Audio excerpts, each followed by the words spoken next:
Muy buenas, estamos de nuevo un domingo en Santo Domingo.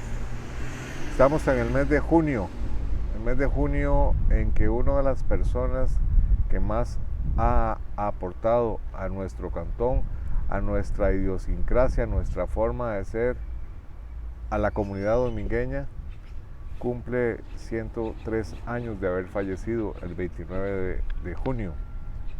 Me refiero al padre Benito Sáenz y Reyes. Y estamos en el jardín costado norte de la iglesia del Rosario, porque para hablar del padre Benito tenemos que llegar e iniciar donde tuvo su origen el padre Benito, donde su actividad religiosa eclesiástica se daba. Y hay una persona en Santo Domingo de Heredia que es una historiadora, investigadora, recopiladora. Es una persona que ha dedicado mucho tiempo de su vida a producir 5 publicaciones, todas ellas referidas en que la historia de nosotros los domingueños debe quedar escrita para nuestros sucesores. Y por eso me hago acompañar de doña Marta Zamora González, quien, entre otras publicaciones, hizo este hermosísimo libro que se llama El padre Benito Sáenz y Reyes, Haciendo Pueblo.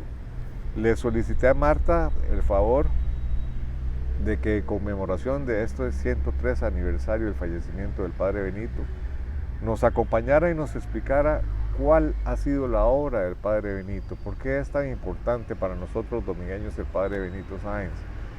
Ella, en la introducción de este libro,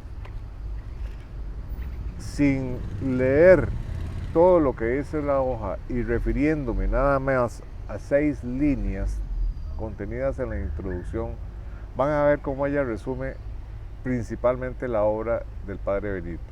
Empieza Marta en las 2 primeras líneas diciendo: muy pocos pueblos pueden encontrar entre sus gentes personas tan queridas, recordadas y respetadas que sean merecedoras de que escuelas, calles o barrios lleven su nombre.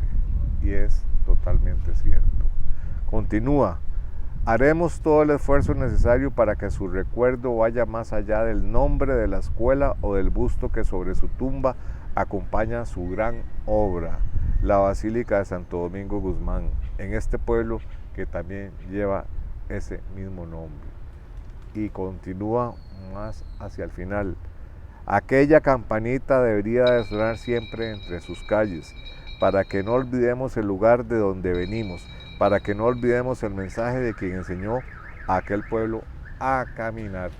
O sea, ustedes podrán entender que con estas frases de Marta,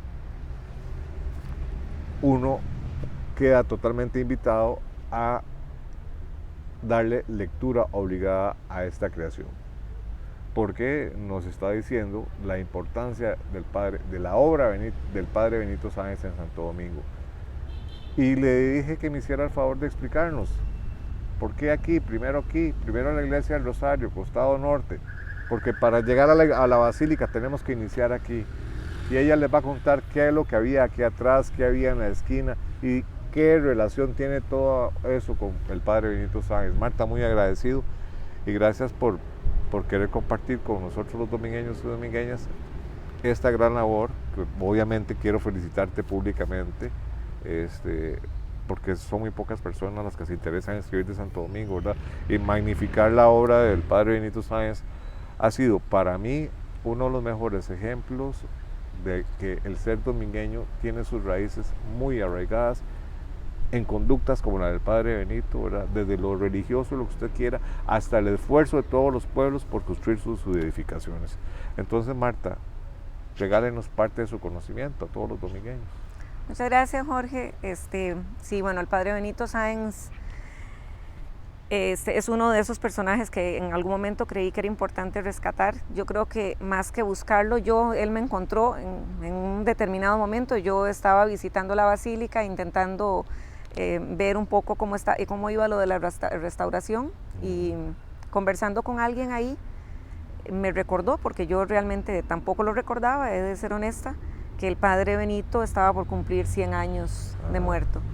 Y en ese momento yo tenía otro proyecto, escribir sobre otro personaje y hacer otra cosa, y surgió así como eso, como que se le prende un bombillo a uno, y pensé, bueno, ¿y qué iban a hacer para conmemorar los 100 años del fallecimiento del padre Benito? Y crucé la calle, fui a la casa cural, hablé con el cura que estaba en ese momento ejerciendo en esos días, y me dijo que, bueno, que estaban pensando hacer una misa o algo así. Me acuerdo que yo le dije, nada más, ¿verdad? Sí. ¿Cómo es posible que este personaje vaya a pasar tan desapercibido? Y yo en ese momento dejé de lado el proyecto que tenía muy poco tiempo, de reconocerlo, ya no había tanto tiempo para trabajar. Generalmente sacar un libro me tarda 2 años y medio en investigación, y luego todo el proceso de escribirlo, de la edición, de revisión, que es muy largo. Pero estaba muy contratiempo, y sin embargo yo me acuerdo que yo me senté ese día y yo dije, no, yo creo que si de alguna manera uno quiere hacer algo por recuperar la historia del pueblo, ese era el momento para recuperar este personaje. Y era un personaje del que yo no sabía nada tampoco, pues yo sabía que había estado en la escuela Benito Sáenz, ¿verdad? Cuando yo estuve todavía tenía ese nombre. Pero estaba dividida, ¿verdad? Estaba dividida, ¿sí? De varones y mujeres. Uh-huh. Y la nuestra se llamaba Benito Sáenz, pero más allá de eso, realmente ni siquiera en la escuela nos contaron quién había sido el personaje. Era un nombre, más allá de eso, era muy poco. ¿Quién fue el padre Benito realmente? Y empecé a trabajar en el libro. Para mí, por lo menos, es sin duda el personaje más significativo, yo creo, de Santo Domingo en el siglo XIX. Es el personaje que le da a Santo Domingo por mucho la identidad de pueblo y del ser domingueño. Uh-huh. Es este hombre. Y hay menciones, hay pequeñas pistas que nos dejan ver que había un lugar donde habitaba el sacerdote. Es muy probable que haya sido en la misma casa cural a la que después llega el padre Benito en 1866, ¿verdad? Él llega ya un poco después. Y ese lugar estaba ubicado aquí en el mismo cuadrante, en la esquina que está aquí en el lado de atrás, donde está ahora este salón, que es el salón parroquial, creo que se llama, ¿verdad? Ahí estuvo una casa de la cual existen 2 fotografías que están documentadas en el libro también, que son las únicas que se han encontrado, o que por lo menos yo he encontrado relacionadas con esta casa, y que es posiblemente a la casa a la que llega a vivir el padre Benito en 1866, porque ya el padre Joaquín Flores, que era un sacerdote herediano que venía y se quedaba por temporadas aquí, atendiendo la parroquia, él muere en Santo Domingo, y tiene que haber muerto en esa casa, ¿verdad? Él tenía una casa donde él vivía, él muere aquí y muere en esa casa, y después de él llega ya el padre Benito, asume la parroquia el padre Benito Sáenz. La casa cural, esa casa era una casa muy pequeña, no tenía nada especial, era una casita de adobe con un corredor al frente, de la cual, como le digo, hay 2 fotografías. Y esa casa sobrevive incluso hasta más o menos por ahí de mediados del siglo pasado. En 1950 todavía hay gente que recuerda esa casa aquí, en esta esquina. Y el padre Benito llega a Santo Domingo, muy probable, donde usted dice aquí detrás estaba la casa cural con esas 2 construcciones. ¿Y qué se encuentra en Santo Domingo para empezar su obra, Marta? El padre Joaquín Flores, que fue el anterior, el cura que estuvo antes del padre Benito, ya de él encontramos correspondencia, sobre todo en ese sentido, quejándose de que la gente no venía a la iglesia, de que costaba mucho atraerlos, ¿verdad? De que la gente no cooperaba económicamente, entonces era una iglesia muy pobre, ¿verdad? No había, como le digo, ornamentos ni cosas de esas. Cuando el padre Benito llega, esa es la situación que él encuentra, es la misma, no había variado nada del padre, de don Joaquín Flores a él. Él encuentra ese Santo Domingo que era distante de la iglesia por mucho, no era una cosa casual, era significativamente distante de la iglesia. Y es el padre Benito el que empieza, yo creo que a trabajar trayendo la gente al pueblo, ¿verdad? Yo creo que también es importante mencionar que el padre Benito era un sacerdote más allá de lo común, era un hombre muy inteligente, era un hombre que ya había trabajado en San José, en funciones relacionadas como con la contabilidad de la iglesia y cosas. Era un tema muy administrativo, y en eso él había dejado de ver que era sumamente conciso, estricto, ¿verdad? Ordenado, muy ordenado. Era un hombre inteligente, era un hombre que le gustaba hacer las cosas bien. Y llega a Santo Domingo y asume la parroquia, y me imagino que la asume con esa misma disciplina con la que asumía otras funciones administrativas que tuvo antes. Era un hombre joven, tenía 20 y tantos de años, no era un hombre grande, era un muchachito prácticamente. 23 años. 23 años, sí. Era un muchachito. De hecho, el padre Joaquín Flores, que era este cura herediano, es el que atrae al niño Benito Sáenz a la iglesia, y el que digamos que lo induce a que se convierta en sacerdote. Ella es de familia herediana. Él es herediano por ambos lados. Él era herediano totalmente, tanto por los Sáenz como por los Reyes. Él es el menor del primer matrimonio de su padre. La mamá del padre Benito muere cuando él está muy pequeño, como de unos 12, 11 años, una cosa así. Y su papá se vuelve a casar después, y entonces hay otros hijos que surgen después. Pero él es el menor de ese primer grupo, y es el que de alguna manera se dedica al sacerdocio, ¿verdad? Era tradición también que en las familias sucediera eso, que uno de los hijos se entregara al sacerdocio, y usualmente era el menor. En ese caso se cumplió los dos. Él no era un hombre pobre. El padre Benito era un hombre que tuvo bienes, y eso le permitió también a él gozar de cierta independencia, y también tener la capacidad para tener la iniciativa de proponer proyectos que iban más allá de la capacidad económica de la misma iglesia. El padre Benito, eso es algo que es muy interesante en él. Él hace el primer testamento lo hace como en 1870, y en el primer testamento él deja dinero para los pobres, con lista incluso de los pobres en Santo Domingo, a los que él les quiere dejar. Eran familias y mujeres, ¿verdad? Que eran probablemente jefas de hogar, viudas o solteras con hijos, y él les deja algo, ¿verdad? En ese testamento.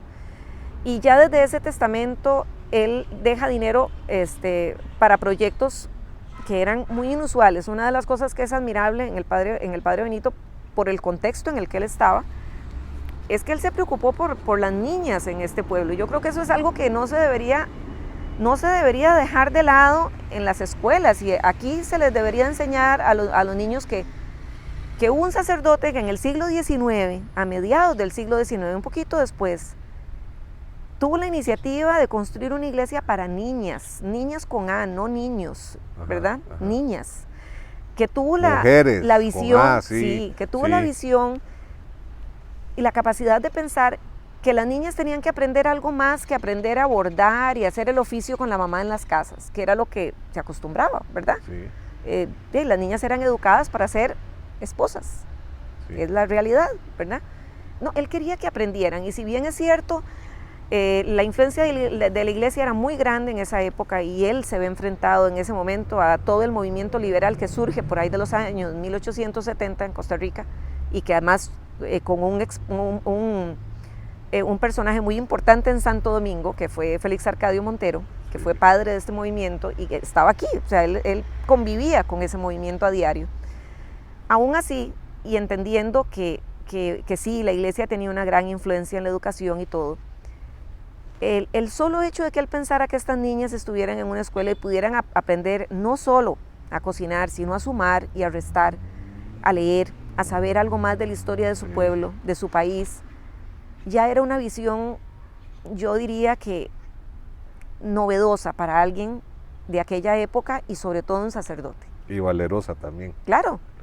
Pero yo creo que de alguna manera esa capacidad económica que tenía el padre Benito, sí, le permitía hacer esas cosas, ¿verdad? Y le permitía incluso dejar en su testamento dinero para esa escuela, para la construcción. Esa primera escuela se construye donde hoy está la antigua unidad sanitaria de Santo Domingo, que es justo aquí atrás de la iglesia del Rosario. Esa esquina fue ocupada en primera instancia por una escuela que el padre Benito promueve, se construye ahí. Él pide los permisos para que se done ese terreno para la escuela, que no era muy grande, pero bueno, es esa esquina. Y se construye ahí la primera escuela con su nombre, que se llamó Escuela Benito Sáenz. precisamente porque él fue el padre de esa escuela. Y era una escuela de niñas, repito, así con género, niñas, mujeres, no era de hombres, ¿verdad? Esa escuela sobrevive mucho tiempo y entra en conflicto después, entra en problemas después, entrado el siglo XIX, porque la escuela estaba en mal estado. En los años 30, que hay un boom de construcciones, en el gobierno de León Cortés sobre todo, que es en el que concuerda con la construcción de la unidad sanitaria, esa escuela se demolió. Pero hay algo que también es muy importante que la gente aquí sepa, porque eso le da un valor histórico a las edificaciones que pasan, que para la mayoría de nosotros pasan desapercibidos, y pasamos al frente y no pensamos qué hay detrás de aquel poco de cemento que hay ahí, ¿verdad? Todos los ladrillos con los que se construyó la pequeña escuela Benito Sáenz, que estaba en esa esquina, fueron los mismos ladrillos con los que se construyó la basílica, porque aquí se montó una fábrica de ladrillo y fueron los mismos ladrillos. El tema basílica es un tema muy grande y lo podemos abordar después. Que lo vamos a ver en la segunda parte. Si no, nos vamos para allá y ya y no terminamos aquí. Pero bueno, la escuela Benito Sáenz se construye con el mismo ladrillo que se usó para la basílica. Cuando la escuela Benito Sáenz deciden demolerla o quitarla porque ya estaba en muy mal estado, también eso nos da una idea de cómo era nuestra gente y del valor que se le daba a las cosas. Ladrillo por ladrillo fue limpiado y fue apilado, y con ese mismo ladrillo se construyó la unidad sanitaria. O sea, esta unidad sanitaria está construida con un ladrillo que se hizo como en 1870, finales de los 70, principios tal vez de los 80. Es el mismo ladrillo del que fue construida la basílica, el mismo ladrillo que fue la estructura que envolvió a la escuela Benito Sáenz, y hoy es la unidad sanitaria. Cada ladrillo de esos tiene una historia. Una historia. Un señor domingueño de apellido Bolaños, él era albañil y él recuerda muy bien cómo se sentaron a limpiar ladrillo por ladrillo. Es una historia que se cuenta en otro de mis libros, en el libro de don Víctor Rodríguez, y está documentado que ese ladrillo es el mismo. Ahí se construye la escuela, luego la escuela desaparece, y en los años 30, finales por ahí de los 30, se construye la unidad sanitaria, creo que en el 36. Sí. Y las escuelas corresponden también a los años 30, las escuelas como las conocemos hoy, las dos, una a la par de la otra, porque también ahí hubo otra escuela. Sí. ¿Verdad? Entonces esa otra escuela también se demolió, y esa otra era primordialmente de varones. Había entonces la escuela, por decirlo así, de mujeres aquí, y la escuela de varones y la escuela de varones por allá, donde hoy está la basílica. Sí, donde están las escuelas, la Félix Arcadio Montero. Okay. Hemos visto la preocupación del padre Benito por llamar a mayor número de feligreses a venir a las funciones o a los llamados de la iglesia. Hemos visto al padre Benito preocuparse por la educación de las mujeres, que no se quedaran en la casa, de fomentar su estudio, de que hicieran algo más. ¿Qué más nos falta del padre Benito sin entrar a su gran obra, Marta, que es la basílica, como lo citas en el libro, de esa parte de relación con los domingueños? Era un líder. Era un líder. Era un líder, sí. Él se convierte en un líder, él no llega aquí siéndolo, ¿verdad? Pero él logra conquistar el respeto del pueblo, y yo creo que eso es un logro difícil de alcanzar. Sí. Él logra conquistar el respeto del pueblo. Hay incluso un documento muy lindo en el que en un determinado momento se da un conflicto entre el padre Benito y los líderes del movimiento liberal en Santo Domingo, que eran varios personajes liderados por Félix Arcadio, pero había un grupo de gente que estaba alrededor de él, ¿verdad? Que eran parte de este movimiento liberal, y que de alguna manera, no, obviamente tenían roces con la iglesia, ¿verdad? No era un tema personal con el padre Benito, era un tema de poder, ¿verdad? El movimiento liberal de alguna manera también quería quitarle un poco de poder a la iglesia. La iglesia tenía mucho poder en la educación, muchísimo, más de lo que nos podemos imaginar hoy. Y obviamente habían roces entre ambos. Sin embargo, hay un documento muy lindo en el que se habla de que en un determinado momento hay un cura que defiende la obra del padre Benito ya en función con la basílica cuando se estaba construyendo, Y dice que en un determinado momento el padre Benito va caminando por la calle y vienen un grupo de estos hombres, ¿verdad? Domingueños todos, hombres educados, cultos, ¿verdad? Que eran líderes del movimiento liberal. Y que a pesar de ser antagónicos, a pesar de no pensar igual, a pesar de perseguir objetivos diferentes y de estar, ¿verdad?, en roce permanente, porque además ellos tenían el poder político, entonces ellos eran los que estaban como jefe políticos y cosas, era el poder político contra el poder eclesiástico en el pueblo, que fue lo que se repitió en todo el país. Cuando ellos se topan de frente al padre Benito, estos hombres se quitan el sombrero para saludarlo. Eso en aquella época era un gesto de gran respeto hacia el otro, y eso era algo que el padre Benito se había ganado, ¿verdad? No, él nunca fue atacado directamente ni agresivamente, gracias a que él se había ganado el respeto del pueblo. Él, desde que llega, bueno, esa era su función, era acercar el pueblo a la iglesia, y era una labor difícil. Yo siento que también es importante a veces que dejemos de pensar en el personaje como un ente histórico casi que en papel, ¿verdad? Y hay que humanizarlo un poco. Sí. Y verlo desde esa otra perspectiva, porque era un ser humano y hay que entenderlo, hay que humanizarlo. En esa época, para poder atraer a la gente, al pueblo, a la iglesia, la única que había, que era esta. Estamos hablando de todo el cantón, ¿verdad? Sí. Era a caballo. Entonces, la única forma para él era irse a caballo, allá pasar ríos, que él mismo contaba que llegar a San Miguel era una odisea, porque había que bajar hasta no sé qué río y volver a subir, y que los caballos no subían, y que aquel barrial, y que bueno, aquello era terrible, ¿verdad? Era todo el día para ir a visitar quizá a una familia, ¿verdad? Y bueno, y atraerla un poco a la iglesia. Esa era su labor.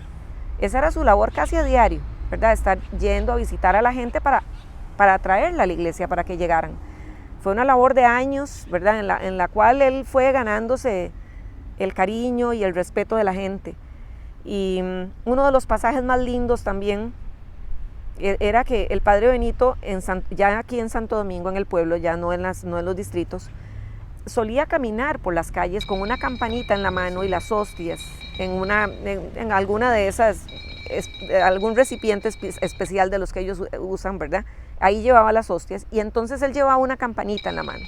Iba caminando por las calles sonando la campanita, esperando a ver quién salía a recibir la comunión, sobre todo enfermos o gente que no podía salir, o gente que, reconozcamos, lo que no quería venir a la iglesia, ¿verdad?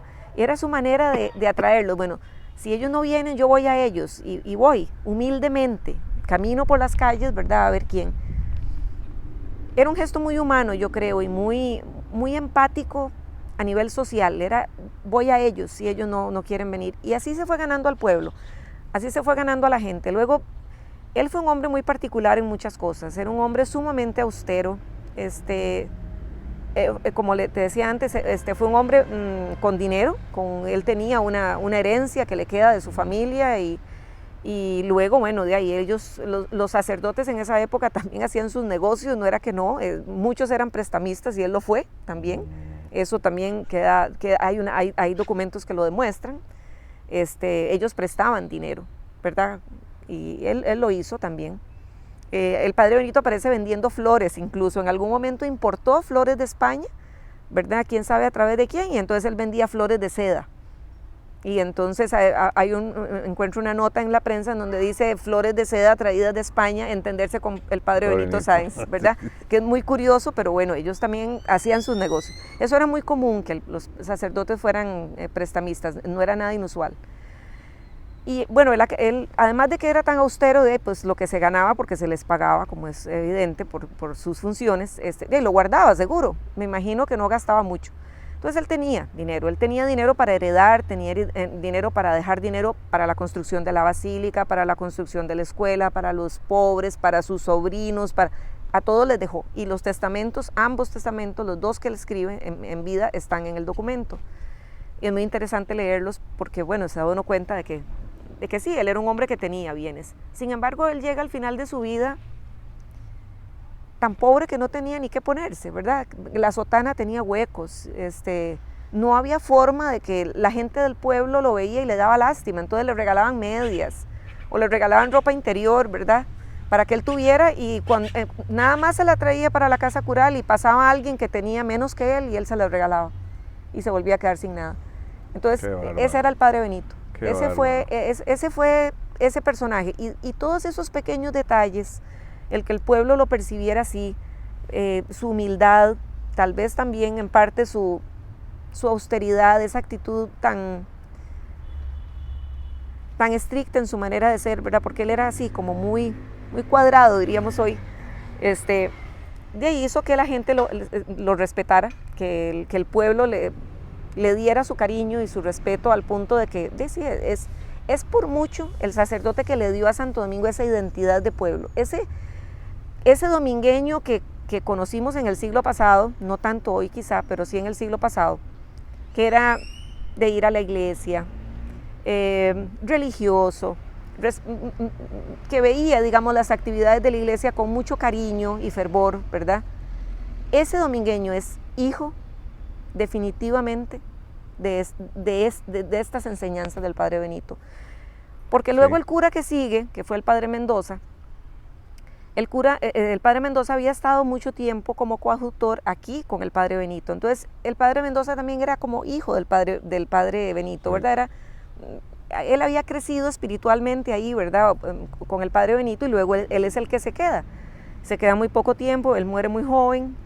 Pero el Padre Mendoza también era así, era ese tipo la gente decía que era muy bravo, por ejemplo, ¿verdad? Él y el que le siguió, el Padre Salas. Y creo que eso también era parte de la herencia que dejó el Padre Benito, ¿verdad? De ser como muy estricto en algunas cosas, ¿verdad? Ordenado, sí. Ordenado. Era un hombre muy ordenado, sí.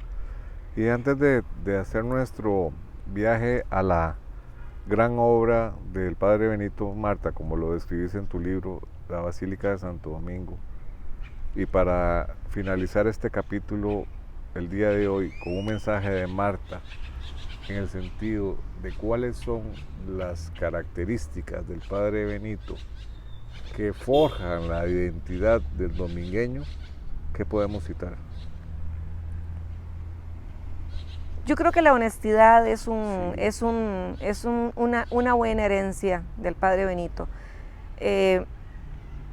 Yo recuerdo cuando estaba pequeña, y eso que ya nosotros somos como herederos de la cola de aquel domingueño que era tan orgulloso del ser domingueño, y que ese ser tan orgulloso del ser domingueños es algo que se nos ha cobrado históricamente, incluso, ¿verdad?, por los mismos heredianos, ¿verdad? Sí, el domingueño era y puede seguir siendo en alguna medida particular en ese sentido, para no poner otro término, como que demasiado orgullosos, ¿verdad?, del ser domingueño. Pero parte de ese orgullo y de esa identidad. Hay muchas razones por las cuales nosotros nos sentimos orgullosos de ser domingueños. Yo creo que todos los pueblos deberían de tener, ¿verdad?, temas de los cuales se puedan sentir orgullosos, pero sí, ¿verdad?, había un orgullo intrínseco en nosotros. Yo recuerdo que, a pesar de que yo, ¿verdad?, no crecí en esa época, pero uno lo sentía de abuelos y de padres, ¿verdad?, ese orgullo, esa sensación de que yo recuerdo, por ejemplo, de que a la hora de casarse y todo, era casarse entre domingueños, porque era gente que usted sabía quién era, ¿verdad? Y que hoy puede sonar esto horrible, pero así era, así funcionaba. Era el conocerse como familias, el saber que eran honrados, el saber que era gente de bien, ¿verdad?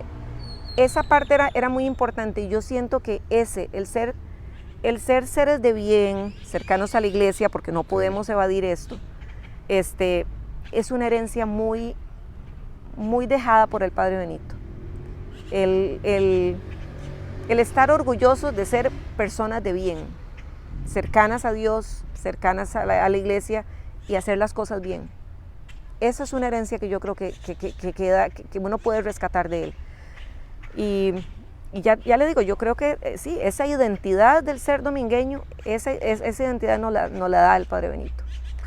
Con esa identidad que nos habla Marta del domingueño, esa escultura que formó nosotros el Padre Benito, nos vamos a concluir el viaje del día de hoy, pero lo vamos a retomar el próximo domingo, desde el lugar donde está su sepultura y donde está su gran obra, la Basílica de Santo Domingo. Y cuando digo gran obra, es que de aquí a que nosotros les presentemos el otro capítulo, si ustedes han podido adquirir este libro con doña Marta, que les vamos a pasar el número de teléfono en este mismo video para por si ustedes gustan llamarla, se darán cuenta de todo el esfuerzo que se hizo, coordinado, liderado por el padre Benito, convocando un pueblo que le dijo sí a la obra de la basílica, para que vean el trabajo que se hizo. Y entonces, ¿verdad, Marta? Vamos a compartir con ellos también parte de esa historia desde el terreno de su sepultura y desde está su gran obra, la Basílica de Santo Domingo. Y para eso nos vamos a ver el próximo domingo, en un domingo en Santo Domingo.